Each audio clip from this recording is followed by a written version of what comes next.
to have some foresight. I know that in Keene we have Keene 411. I don't believe that. I don't know if such a thing exists in Manchester or if it's widely used, but we use the Keene 411. So that's one of the numbers that it goes out to. If I hit this thing, it's going to notify my family. It's going to notify my friends up here. It's going to notify media figures in other states. It's going to notify Keene 411. It's a great app to use. I have a good story about that. When I first met Pete there and he invited me to the KAC, I was just getting out of a paintball game.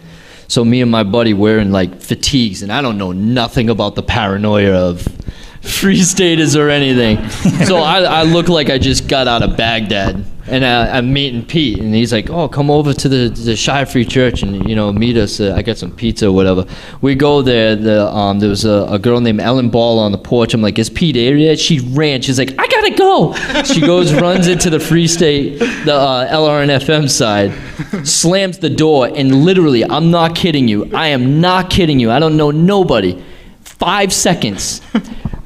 8 cars pull up. People are pouring out of the doors. They're like, "What's going on?" They have cameras. They got their phones out.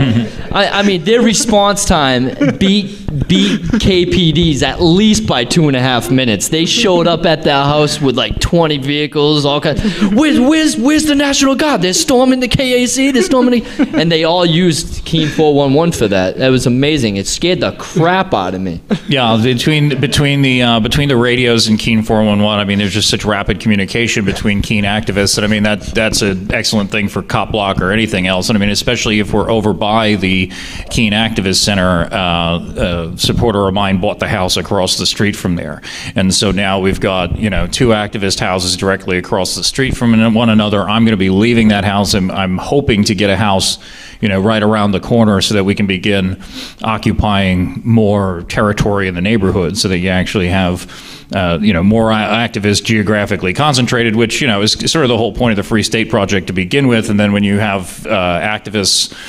geographically concentrated in one city or in one neighborhood, I mean, it just creates such a rapid response time that if anything is going on, whether it's a Cop Block thing or something else, people just show up real fast. Yeah, so far with the managed community, they tend to be bootstrapping it through Facebook. Like someone gets pulled over, someone puts out a message. In some cases, it works really well. For example, when they show up, do they scare the crap out of you? Well, no, because you already know who's going to be coming. But like when Riaz got pulled over at the bottom of the hill, right next to the Quill, within about 5 minutes of posting a Facebook message, there was like a dozen porcupines just came charging down the hill like in Braveheart, phones in hand, and more people were, there was a few people open carrying, so there's more guns on the scene there than represented by Manch PD, which is kind of a fun little. It's a massive turnaround when you see a cop react without video. And when they're on video, it's it's a total night and day. I think that's actually one of my favorite stories is when I believe it was the first night that just you and I went out cop blocking, and we were on Main Street, and there was a guy who was they just took his keys. They just took his keys. Well, so basically they were gonna arrest him. Right, there was a guy who was drunk, and he was by his car. And like we could see it from across the street what was kind of going on. It looked like eventually he was going to get arrested and PC'd, probably protective custody. And we show up and the two of us are filming, and the conversation like totally went 180. Instead of arresting this guy and putting him in the drunk tank for a while, all they did was take his keys. They said, let him sleep it off. We're going to take your keys. Go ahead, sleep it off in the car. We'll come back in 3 hours with your keys, and then you can be on your way. So it was Officer Colin Zamor did. Yeah, that was a much more favorable outcome to that than being stuck in the drunk tank and probably having his car towed as well, because it's after it was late, and on Main Street you're not allowed to park on Main Street after so many whatever. And then I think it was a few weeks later, we almost had the same thing happen, was that there was the apartment building or the office building outside, and there was a guy who was drunk behind the dumpster or something. Oh, yeah. And like over the radio, we hear, they're going to protective custody and whatnot, and we show up, and then they decide, we'll just drop him off at his friend's house. Yeah. So they found somewhere to drop him off instead of putting him in the drunk. I think that's a much better service if they were actually going to provide a service, is to get somebody home safely instead of just sticking them in a jail cell somewhere. When I first started cop blocking with you, especially the first night Pete Air came out, you guys were amazed on the interaction, on how they respond to me. Because you didn't know my previous existing relationship with KPD. They don't want nothing to do with me. I could swear at them, yell at them. They have this block wall, and then I don't want nothing to do with it. Yeah, a lot of them, that's one thing I've noticed here is different from other videos I've seen online from other places, is that here a lot of the cop blockers can get way closer to the cops than you can elsewhere. Yeah, I wouldn't do that in Cleveland. No way. I have seen, people getting written up for open container, and there is a cop blocker 5 feet away.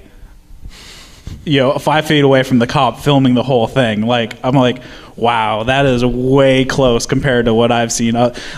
Cops have gone nuts for 30 feet away, yeah. and then these people are 5 feet away and nothing happening. And they're talking to the cop the whole time. Are you proud of yourself for what you're doing? Look, you're making this girl cry, and the cop how do you look at yourself in the mirror? Doesn't even glance over, doesn't make any eye contact, doesn't acknowledge that the person is there. Where's the victim? Right. It's really interesting, the dynamic between the cops here and cop blockers versus elsewhere around the country. What I've noticed with cop blocking, and even just having the cop block bumper sticker on the car, I had originally, going into it, thought that I would gain more unwanted attention from law enforcement, that they'd harass me more and stuff like that. What I found is the exact opposite. These guys don't want to be the next big YouTube star for all the wrong reasons. It's true. They know who cop block is. Even when I was doing it in Suffolk County, where the police are not known to be friendly, peaceful people, they actually got trained. They knew exactly who I was.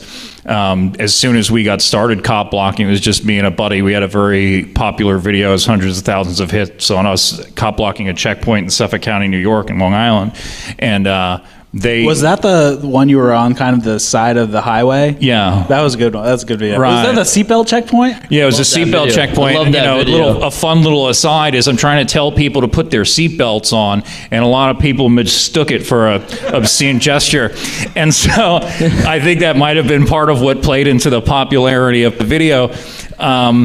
But it was a blast, and I mean, that was actually the first time I made any money off of YouTube too, as an aside, and that got the attention of the Suffolk County Police Department. And then when we started going out with our cameras, even outside of the jurisdiction where we were, the entire Suffolk County Police Department, I believe we were in 5th precinct when that happened. Even when we were in 6th or 4th precinct or whatever, different police departments already knew who we were. There's another video. I said, "Meet my biggest fan," and the guy was talking about my history with the Libertarian Party and all of these, knew exactly who I was and did not want to screw around with us. So I think that there's a certain, some people might have a certain aversion to getting involved in cop blocking because they fear that, the police are going to give them a harder time. What I've found is it's the exact opposite. Well, you're not going to see me go up to a Brooklyn cop with yeah. Where's the victim? Yeah, you'll find me in an alleyway. At least not anytime soon. No. Well, when I went to Cleveland, I definitely kept my distance. I was just videoing. I was not heckling them. Yeah, I think it's interesting to see how the police departments get trained to, through trial and error, that some people just aren't worth dealing with. And a lot of that has to do with the fact that they're on camera a lot of the time. And that has to do with technology. Now, there's always new and better ways. The cases definitely help too. The Glick case, the Carla Ware thing. I mean, I think New Hampshire is. I mean, me looking from the outside in, not being a free state, of coming into the movement and gaining all the ideas and getting to know people and getting into the movement.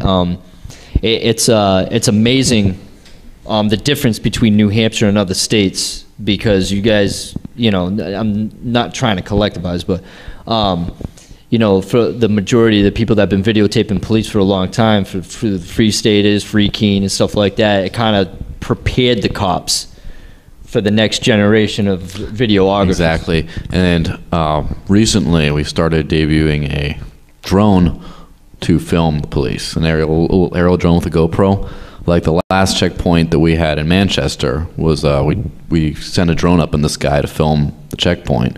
And then during Pumpkin Fest, when there was the rooftop scouters / snipers, we also sent the drone up there and got some aerial footage of the police presence on the rooftops. Now, we have yet to have any problems yet, but I'm sure that once cop blockers start, They probably think it's theirs. Well, we did see theirs too. Oh, that's one of us.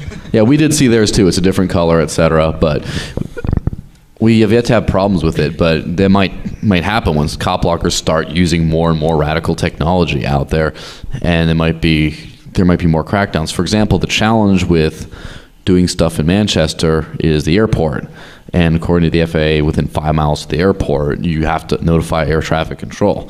Which one thing means that might be a pretext to get them to take your drone out, or it also means you could be. I would just love to be there when that first call is made, when someone's notifying air traffic control that they're going to be cop blocking with the drone up there. Just so you know, air traffic control, there's going to be a little drone buzzing, filming these cops.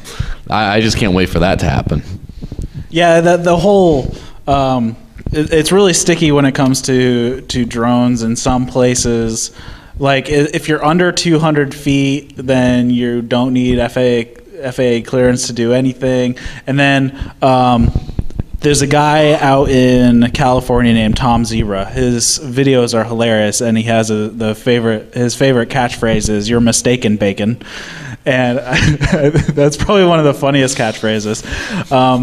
And he was flying a drone over a police station parking lot that was completely gated off. And they were trying to charge him with trespassing because his drone was over the gate. But it's like, but he didn't go.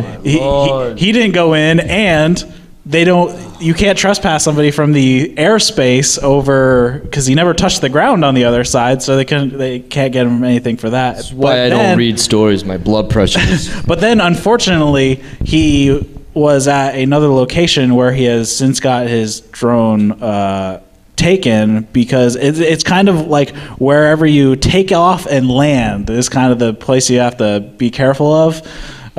Exactly. And now, freedom of speech zone. Right. Now, apparently, you can't fly drones in national parks. It's like, well, technically you can, as long as you take off and land from outside the park, then you're okay. Yeah, no, part of that, the whole challenge in doing that is not necessarily waiting for permission or waiting for authorities to catch on and try to stop you and react to that. Part of it is just trying to stay one step ahead of them. For example, when you send up a drone in the middle of Pumpkin Fest, when there's thousands and thousands of people clogging the streets everywhere, it's like you have no idea where this thing comes from, who sent it up, anything. It just lost in the crowd, so to speak. You just just disappear back into the crowd with your drone, and then no one knows. You should just put police on it. Yeah, or do something like that too. Also, we've been experimenting a lot with... Cambridge police will arrest you for making your cop car as a Decepticon. Just put Decepticon on the side. I don't know if anybody's seen that article where somebody got pulled over impersonating a police officer when he made his car look like a Transformers car and said Decepticons on the side. And he has since won that case. Yeah, because it's ridiculous. It was really ridiculous. Well, yeah, I mean, that's mass. You blink on Sunday at 3 p.m. you're probably committing a felony. Probably. I mean, you could just be all cheeky about it and just say not a drone on it. And so